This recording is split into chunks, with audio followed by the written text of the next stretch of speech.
बिजली का कनेक्शन काटने आया इंजीनियर, लेकिन विधवा महिला ने जो किया सब बदल गया। दोस्तों, हरियाणा प्रदेश के सूरजगढ़ जिले का खेड़ली गांव सुबह से ही गर्म था और लोग अपने अपने काम में लगे थे। लेकिन तभी दोपहर के करीब एक सरकारी जीप गांव में घुसी। जीप से 4 लोग उतरे, 3 कर्मचारी और उनके साथ जूनियर इंजीनियर विक्रम मलिक। हाथों में फाइलें थी, चेहरे सख्त थे। आज उनका काम सीधा था। जिनके बिजली बिल का बकाया ज्यादा है, उनका कनेक्शन काटना। टीम ने एक एक घर पर जाना शुरू किया। कहीं बहस हुई, कहीं गिड़गिड़ाहट।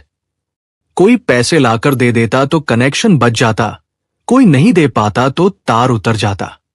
विक्रम हर बार एक ही बात कहता, नियम सबके लिए एक है।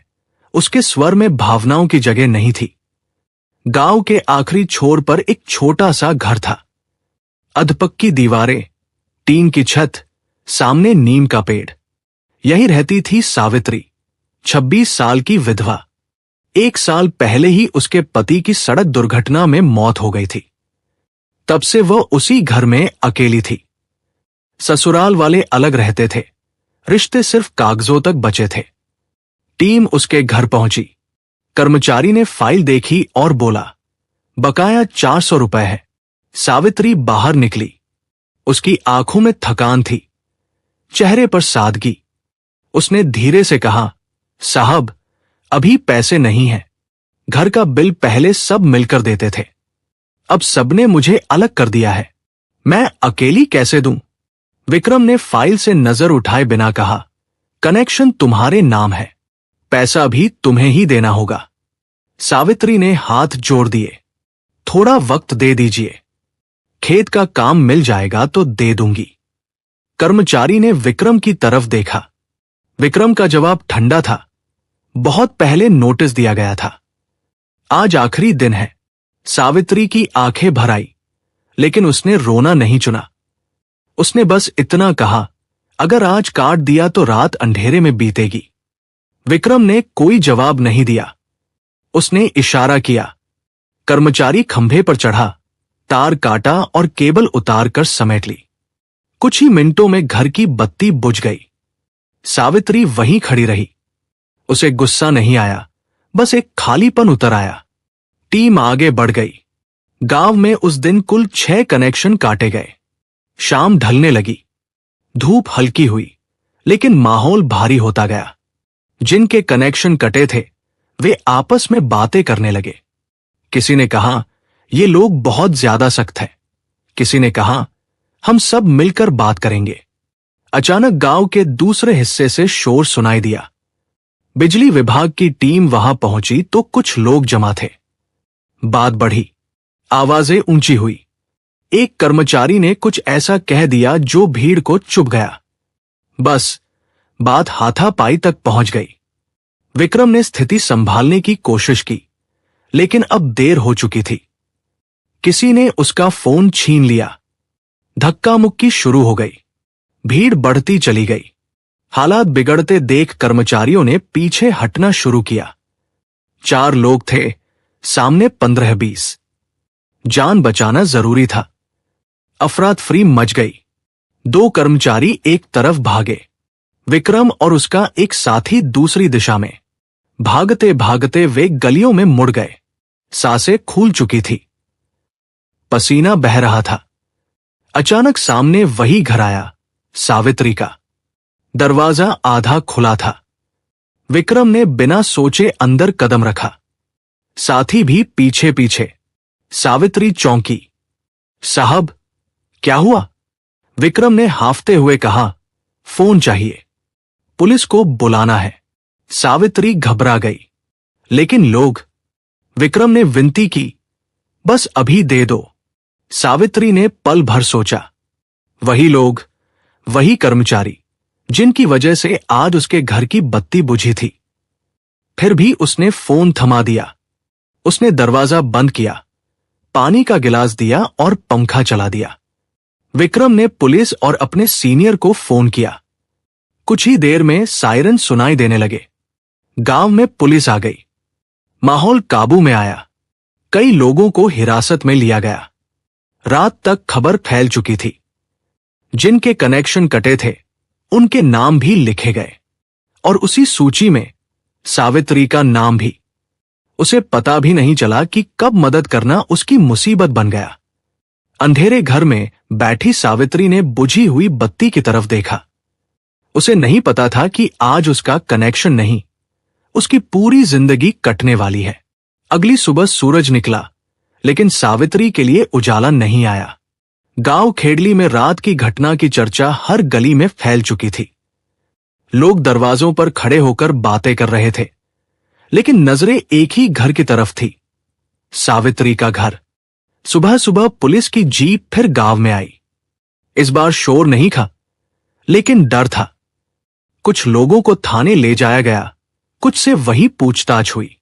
सावित्री चुपचाप अपने घर के बाहर खड़ी थी। उसने किसी से बहस नहीं की, किसी से सफाई नहीं दी। उसे लगा था कि सच अपने आप सामने आ जाएगा। दोपहर होते होते थाने से खबर आई। कल की झड़प में दर्ज हुए मुकदमे में सावित्री का नाम भी शामिल है। ये सुनते ही उसके पैरों तले जमीन खिसक गई। वो कभी उस झगड़े में थी ही नहीं।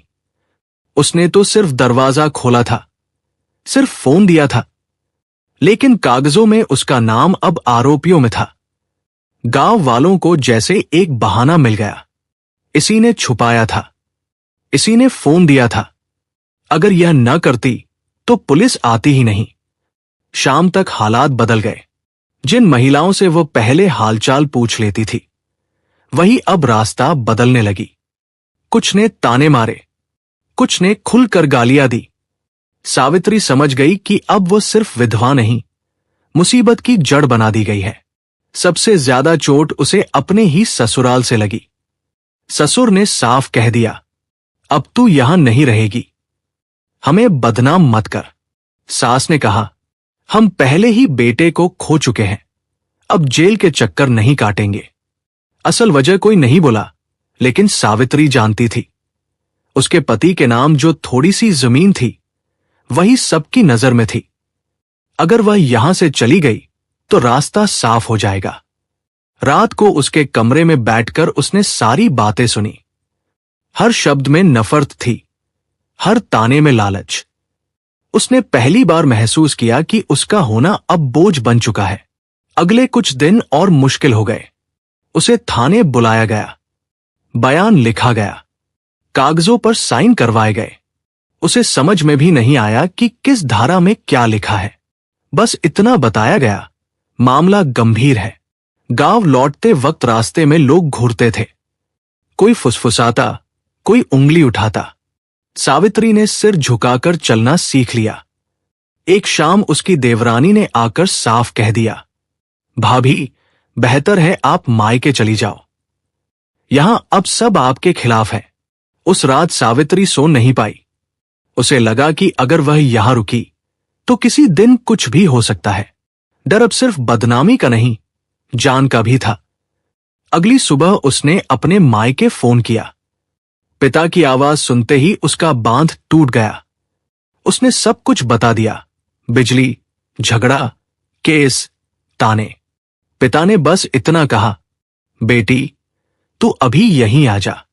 सावित्री ने ज्यादा कुछ नहीं समेटा, कुछ कपड़े, कुछ कागज। जिस घर में उसने सपने देखे थे, उसी घर से चुपचाप निकल गई। गांव खेड़ली पीछे छूट गया, लेकिन केस उसके साथ चल पड़ा। अब उसके पास न ससुराल था, न सहारा, सिर्फ एक नाम था जो एफआईआर में दर्ज था, और एक डर जो हर कदम पर साथ चल रहा था। मायके पहुंचते ही सावित्री को ऐसा महसूस हुआ जैसे उसने गहरी सांस तो ले ली हो, लेकिन मन का बोझ जरा भी हल्का नहीं हुआ। ये घर उसका अपना था, दीवारें जानी पहचानी थी। आंगन में वही पुराना पेड़ खड़ा था। फिर भी हर नजर में सवाल थे। कोई सीधे कुछ नहीं पूछता था, लेकिन खामोशी बहुत कुछ कह जाती थी। मां चुपचाप उसके सिर पर हाथ फेरती रहती, जैसे शब्दों से ज्यादा स्पर्श से हिम्मत देना चाहती हो। पिता देर तक कुछ नहीं बोलते, बस सामने बैठकर उसे देखते रहते। तीनों जानते थे कि मामला साधारण नहीं है और आगे का रास्ता आसान नहीं होगा।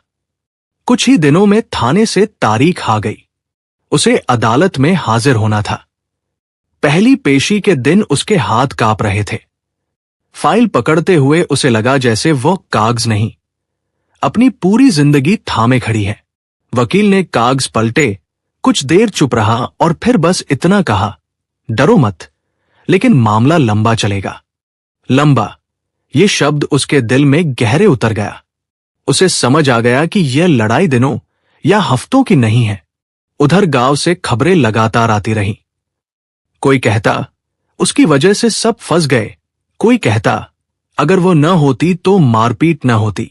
हर कहानी में उसका नाम जुड़ता गया, चाहे वो वहां मौजूद रही हो या नहीं।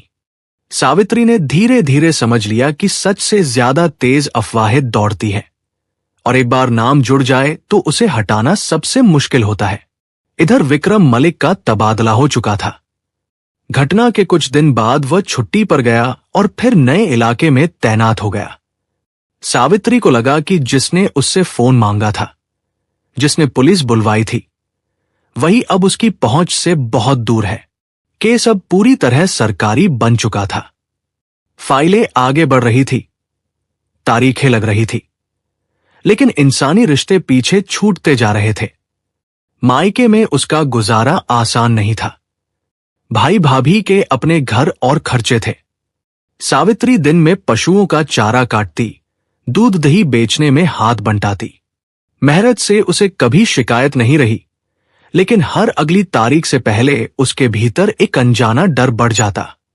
अदालत जाना, वहां से लौटना, हर सफर उसे भारी लगता था।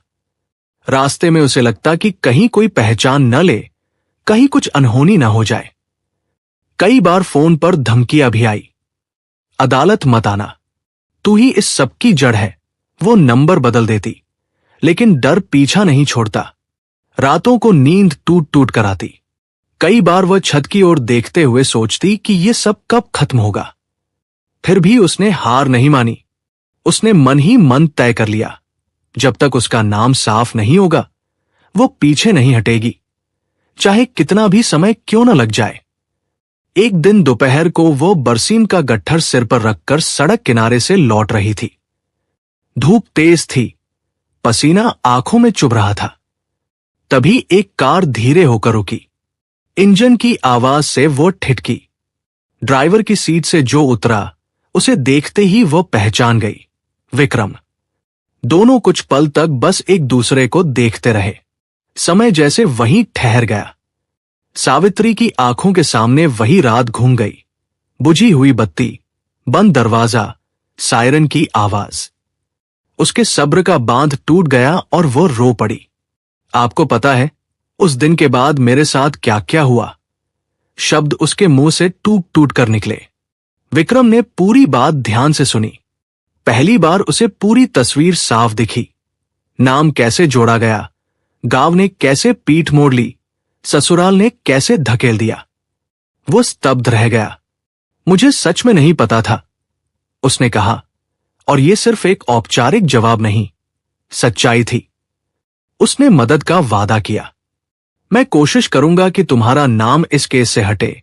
उसने जेब से पैसे निकालने चाहे, लेकिन सावित्री ने तुरंत हाथ जोड़ दिए।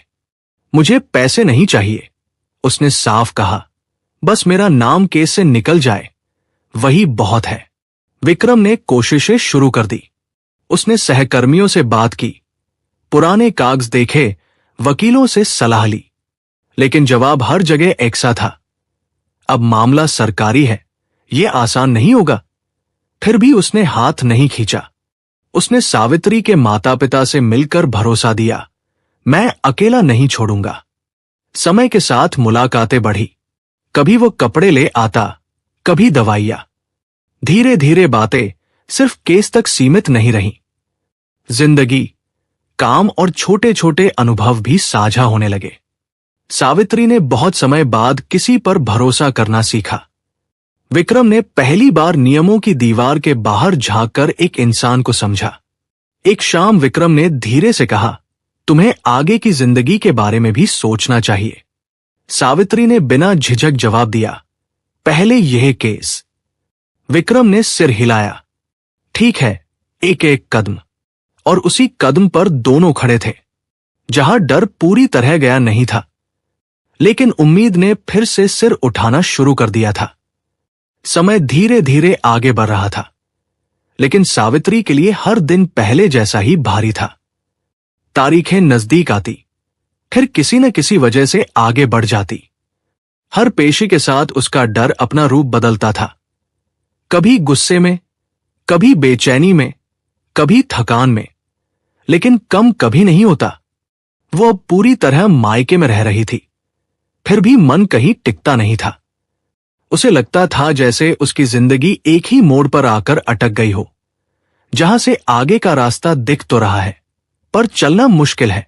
उधर विक्रम मलिक ने सच में कोशिशें शुरू कर दी थी। यह सिर्फ एक औपचारिक वादा नहीं था। उसने अपने विभाग के पुराने रिकॉर्ड निकलवाए, उस दिन की रिपोर्ट, कर्मचारियों के बयान और एफआईआर की हर लाइन को ध्यान से पढ़ा। जितना वह पढ़ता गया, उतना ही साफ होता गया कि सावित्री का नाम जोड़ना जरूरी नहीं था। वो झड़प में शामिल नहीं थी। ये बात कई जगहों पर अप्रत्यक्ष रूप से लिखी भी थी, बस किसी ने ध्यान नहीं दिया था। विक्रम ने अपने कुछ पुराने सीनियर अधिकारियों से बात की। जवाब ज्यादा उम्मीद वाला नहीं था। अब मामला अदालत में है, अगर कोई रास्ता है तो कानूनी ही होगा। इस जवाब ने उसे रोका नहीं। उसने एक अनुभवी वकील से मुलाकात की। फाइलें मेज पर फैली थी, पन्ने पलटते जा रहे थे। वकील ने सोचकर कहा, नाम पूरी तरह हटाना मुश्किल है, लेकिन नाम को कमजोर किया जा सकता है। अगर गवाह सही बयान दे और विरोधाभास सामने आए तो राहत मिल सकती है। विक्रम ने यह बात सावित्री को बताई। यह सुनकर वह पहली बार थोड़ा निश्चिंत हुई। उसकी आवाज में डर अब भी था, लेकिन साथ में उम्मीद भी। मतलब मैं पूरी तरह फंसी नहीं हूं? उसने धीरे से पूछा। नहीं, विक्रम ने साफ कहा, लेकिन यह लड़ाई आसान नहीं होगी। लड़ना पड़ेगा। इसके बाद दोनों के बीच बातचीत सिर्फ केस तक सीमित नहीं रही। कभी विक्रम पूछता, आज क्या किया? सावित्री साधारण सा जवाब देती, भैंस का दूध दुहा, चारा काटा, फिर मां के साथ बैठी। विक्रम ध्यान से सुनता रहता। उसे धीरे धीरे एहसास हुआ कि यह औरत कितनी चुपचाप सब सह रही है, बिना शिकायत किए, बिना किसी पर बोझ बने। कुछ हफ्तों बाद एक पेशी पर विक्रम भी अदालत पहुंचा। वो वर्दी में नहीं था, साधारण कपड़ों में। सावित्री ने उसे दूर से देखा तो घबरा गई। आप यहां क्यों आए? विक्रम ने शांत स्वर में कहा, आज मैं किसी अधिकारी की तरह नहीं, एक इंसान की तरह आया हूं। उस दिन अदालत में माहौल थोड़ा बदला हुआ था। कुछ गवाह अपने पुराने बयानों से पीछे हट गए। किसी ने साफ कहा कि सावित्री झगड़े वाली जगह पर मौजूद ही नहीं थी। केस उसी दिन खत्म नहीं हुआ, लेकिन जज ने टिप्पणी की, महिला की भूमिका संदिग्ध प्रतीत होती है। ये एक छोटी सी पंक्ति थी, लेकिन सावित्री के लिए बहुत बड़ी राहत। उसे लगा जैसे किसी ने उसके कंधों से थोड़ा बोझ उतार दिया हो। ये बात धीरे धीरे गांव तक भी पहुंची। कुछ लोगों की आवाजें धीमी हो गई, कुछ अब भी चुप नहीं हुए। ससुराल वालों ने कोई संपर्क नहीं किया। शायद उन्हें भी समझ आ गया था कि अब दबाव बनाकर कुछ हासिल नहीं होगा। इसी बीच विक्रम का आना जाना बढ़ गया। वो कभी अकेला आता, कभी अपने माता पिता का जिक्र करता। बातें ज्यादा सहज होने लगी। एक दिन उसने अचानक कहा, मेरे मां बाप तुमसे मिलना चाहते हैं। सावित्री घबरा गई। क्यों? विक्रम ने सीधा जवाब नहीं दिया, बस इतना कहा, वे तुम्हें जानना चाहते हैं। एक रविवार वह उसे कार में बैठाकर शहर के एक घर ले गया। घर बहुत बड़ा नहीं था, लेकिन साफ सुथरा और सादा था। आंगन में पौधे लगे थे। अंदर एक बुजुर्ग दंपति बैठे थे।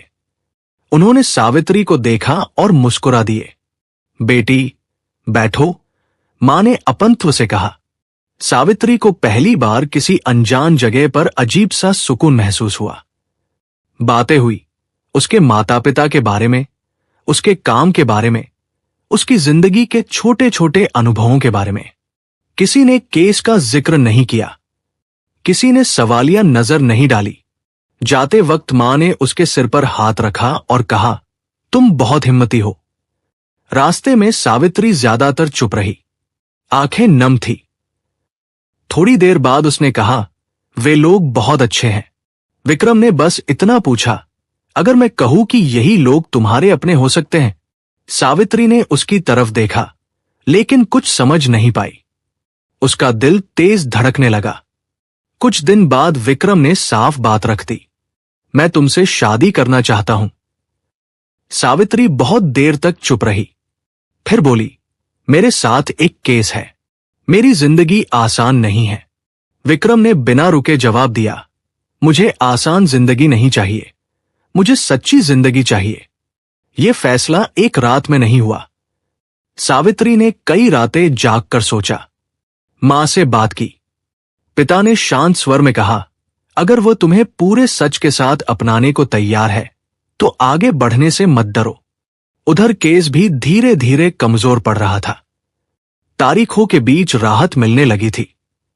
डर अभी पूरी तरह गया नहीं था, लेकिन अब वो अकेली नहीं थी। एक शाम सावित्री ने विक्रम से कहा, अगर हम साथ चले तो मैं पीछे मुड़कर नहीं देख पाऊंगी। विक्रम ने बिना सोचे कहा, मैं भी नहीं। उस पल सावित्री को पहली बार लगा कि जिंदगी सच में फिर से चल सकती है। अभी मंजिल दूर थी, लेकिन अब रास्ता अंधेरे में नहीं डूबा था। जिंदगी ने सावित्री को बहुत कुछ सिखा दिया था, इसलिए जब उसने आगे बढ़ने का फैसला किया तो वो जल्दबाजी नहीं थी। यह फैसला डर के बावजूद लिया गया था, डर से भागकर नहीं। उसने साफ शब्दों में विक्रम से कहा था कि उसका अतीत अभी पूरी तरह बंद नहीं हुआ है। केस अदालत में चल रहा था, गांव की बातें अभी भी पीछा करती थी, लेकिन अब वो अकेली नहीं थी। विक्रम ने भी कोई वादा हवा में नहीं किया। उसने कहा, मैं तुम्हारे साथ रहूंगा, लेकिन सच के साथ। अगर कल कुछ मुश्किल हुआ तो उससे भी भागेंगे नहीं। यही बात सावित्री को सबसे ज्यादा भरोसे वाली लगी। अगली कुछ पेशियों में हालात बेहतर होते गए। जिन लोगों ने पहले आरोप लगाए थे वे अदालत में ठीक से कुछ नहीं कह पाए। पुलिस की रिपोर्ट में भी विरोधाभास सामने आने लगे। जज ने साफ कहा कि महिला की भूमिका सीधे तौर पर हिंसा से जुड़ी नहीं दिखती। यह पूरा बरी होना नहीं था, लेकिन राहत जरूर थी। सावित्री के सिर से वो बोझ थोड़ा हल्का हुआ जो महीनों से दबाए हुए था। इसी दौरान विक्रम के माता पिता ने सावित्री के माता पिता से मिलने की इच्छा जताई। इस बार कोई छुपी हुई बात नहीं थी, सब कुछ साफ साफ रखा गया। केस, बीता हुआ समय और भविष्य की अनिश्चितता। बातचीत लंबी थी, लेकिन सम्मान से भरी हुई। विक्रम की मां ने एक ही बात कही, हम बहू नहीं बेटी ढूंढ रहे हैं। सावित्री की आंखें भर आई। उसने इतने समय बाद ये शब्द सुना था। शादी का फैसला भी धीरे धीरे तय हुआ। न कोई दिखावा, न बड़ी बातें। दोनों परिवारों ने तय किया कि जब तक केस पूरी तरह खत्म नहीं हो जाता तब तक इंतजार किया जाएगा। ये इंतजार आसान नहीं था, लेकिन अब वो इंतजार डर से नहीं, उम्मीद से भरा था। समय बीतता गया। अदालत की आखिरी सुनवाई आई। उस दिन सावित्री बहुत शांत थी, शायद इसलिए कि अब नतीजे से ज्यादा उसे ये भरोसा था कि जो भी होगा वो टूटेगी नहीं। जज ने आदेश पढ़ा। उसके खिलाफ लगाए गए आरोप साबित नहीं हो सके। नाम औपचारिक रूप से साफ कर दिया गया। ये वाक्य छोटा था, लेकिन सावित्री के लिए पूरी जिंदगी जितना बड़ा। अदालत से बाहर निकलते समय उसने आसमान की तरफ देखा। उसे लगा जैसे पहली बार उसने खुलकर सांस ली हो। कुछ महीनों बाद सादगी से शादी हुई। न ढोलन गाड़े, न भीड़, बस अपने लोग, सच्चे चेहरे और शांत मुस्काने। सावित्री ने लाल जोड़ा पहना, लेकिन उसके चेहरे पर सबसे गहरा रंग सुकून का था। विक्रम ने जब उसका हाथ पकड़ा तो उसमें अधिकार नहीं, साथ होने का भरोसा था। शादी के बाद सावित्री ने पुराने गांव की तरफ वापस मुड़कर नहीं देखा। उसने सीखा था कि हर जगह लौटना जरूरी नहीं होता, कुछ दरवाजे बंद रहना ही बेहतर होते हैं। उसने नई जगह पर नई शुरुआत की। छोटे छोटे काम, घर की जिम्मेदारी और अपने लिए थोड़ा समय, ये सब अब उसके जीवन का हिस्सा थे। विक्रम अपनी नौकरी में पहले जैसा ही था, लेकिन भीतर से बदला हुआ। वो अब हर फाइल के पीछे इंसान ढूंढता था। सावित्री कई बार उससे कहती, शायद हमें मिलना ही था। इस तरह विक्रम मुस्कुरा देता। वह जानता था कि जिंदगी कभी सीधी रेखा में नहीं चलती। कभी कभी शाम को दोनों बैठकर चाय पीते। सावित्री चुपचाप आसमान देखती और कहती, अगर उस दिन मैंने दरवाजा बंद कर दिया होता। विक्रम जवाब देता, तो शायद हम दोनों ही कुछ सीख नहीं पाते। ये कहानी किसी चमत्कार की नहीं थी। न कोई हीरो था, न कोई विलेन। बस हालात थे, फैसले थे और उनके असर थे।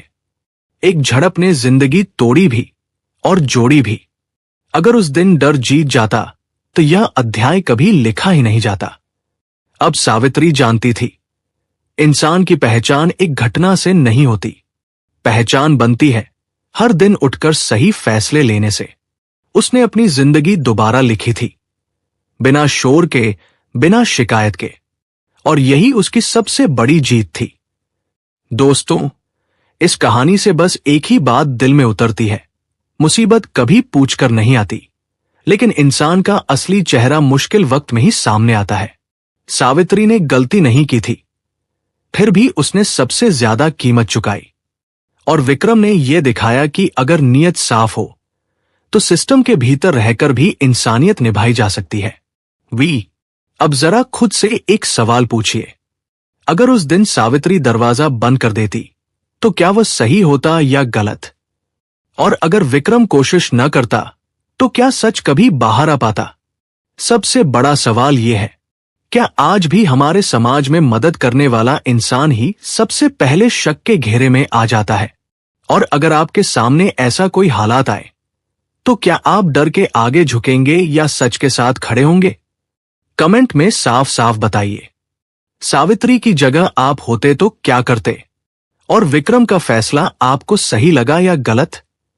और अगर ये कहानी आपको कहीं अंदर तक छू गई हो तो वीडियो को लाइक कीजिए, चैनल सुनो सच्ची कहानी वीके को सब्सक्राइब कीजिए और इसे यहीं मत छोड़िए। इस कहानी को आगे शेयर कीजिए, क्योंकि आपकी एक आवाज शायद किसी और को हिम्मत दे दे सच के साथ खड़े होने की। मिलेंगे अगली कहानी में, तब तक अपना ख्याल रखिए। जय हिंद, जय भारत।